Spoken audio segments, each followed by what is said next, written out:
సమ్మె నడుస్తూ ఉన్నది. కార్మికులు సమ్మె చేస్తూ ఉన్నారు.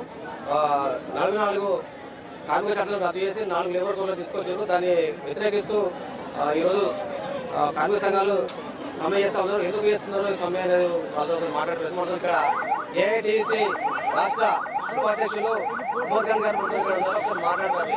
చెప్పండి, ఈ సమ్మె ఎందుకు చేస్తున్నారు, ప్రధాన సమస్యలు ఏముంటాయి?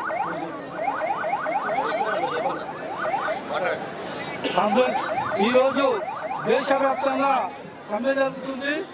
మోడీ గవర్నమెంట్కు వ్యతిరేకంగా 44 చట్టాలను కార్మిక చట్టాలను రద్దు చేసి 4 లేబర్ కోడ్లుగా తీసుకొచ్చిండు. ఆ 4 లేబర్ కోడ్లను రద్దు చేయాలని ఈరోజు దేశవ్యాప్తంగా సమ్మె జరుగుతుంది.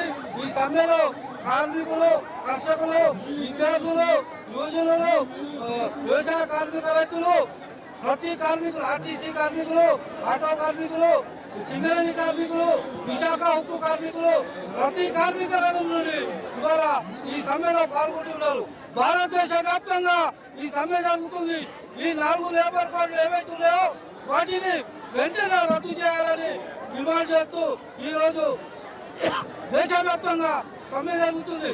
అదేవిధంగా ఈరోజు ఆటో కార్మికులకు కూడా న్యాయమైన సమస్యలు పరిష్కరించాలని, అదేవిధంగా ఆటో కార్మికులకు సంక్షేమ బోర్డు ఏర్పాటు చేయాలని, అదేవిధంగా ఆటో కార్మికులకు మీటర్ రేట్లను పెంచాలని, అదేవిధంగా ఆటో కార్మిక అనేక సమస్యలున్నాయి. ఆ సమస్యలను పరిష్కరించాలని కేంద్ర ప్రభుత్వం వెంటనే కార్మిక రంగ సమస్యలను పరిష్కరించాలని ఈరోజు దేశవ్యాప్తంగా సమ్మె చేస్తున్నాము. అందులో భాగంగా ఈరోజు హైదరాబాద్ నగరంలో ఆటో కార్మికులు పెద్ద ఎత్తున ర్యాలీలో పాల్గొని ఈ సమ్మెను జయప్రదం చేస్తున్నారు.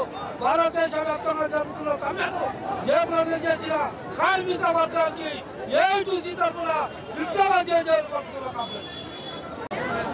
ఈరోజు దేశవ్యాప్తంగా జరుగుతున్నటువంటి సమ్మె ఏ విధమైనటువంటి ఉద్దేశంతో ఈ కార్మిక చట్టాలను రద్దు చేసి 4 లేబర్ కోడ్లుగా తెచ్చినటువంటి నరేంద్ర మోడీ ప్రభుత్వం, ఈ ప్రభుత్వాలు ఏ పని లేకుండా ఏ ప్రజల సంక్షేమం పట్టదు కానీ ప్రజలు చేస్తున్నటువంటి ప్రతి ఉద్యోగి కానీ ప్రతి లేబర్గా పనిచేస్తున్నటువంటి ప్రతి ఒక్క కార్మికుడు కానీ వాళ్ళ పొట్టలు కొట్టడానికి, వాళ్ళ శ్రమ దోపిడీ చేయడానికి, బడాబాబులకు కార్పొరేట్ శక్తులకు కట్టబెట్టడానికి ప్రయత్నం చేస్తున్న నరేంద్ర మోడీ గారు త్వరలోనే ఈ ఏదైతే ఉన్నారో ఈ కష్టజీవులు, శ్రమజీవులు, ఏదైతే కంపెనీలో ఉన్నటువంటి కార్మిక వర్గం అంతా కూడా కన్ను ఏదైతే రోజు వస్తుందని ఈ సమ్మె తర్వాత కూడా వచ్చేటటువంటి పరిణామాలు ఎట్లా ఉంటావో రేపు నరేంద్ర మోడీ ప్రభుత్వం చూస్తాడు, అది తెలుసుకోవాల్సిన పరిస్థితి ఉంది. తక్షణమే ఆ తెచ్చినటువంటి 4 లేబర్ కోడ్లను రద్దు చేసి ఉన్న చట్టాలను ఇంప్లిమెంట్ చేయాలని నరేంద్ర మోడీ ప్రభుత్వాన్ని డిమాండ్ చేస్తా ఉన్నాం. అదేవిధంగా ఇప్పుడున్నటువంటి పరిస్థితుల్లో ఏ పని లేని ఇలా యూత్ ఎన్నో రకాల నిరుద్యోగ సమస్య ఉంటే నిరుద్యోగ సమస్య పట్టదు.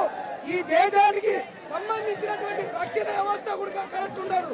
కానీ లేబరు భారతదేశంలో ఉన్నటువంటి ప్రజానికం నలిగిపోవడానికి చేస్తున్నటువంటి ఈ పద్ధతులను విరమించుకోకపోతే రాబోయే సందర్భంలో నరేంద్ర మోడీకి తగిన బుద్ధి చెప్తామని విజ్ఞప్తి చేస్తా ఉన్నాం.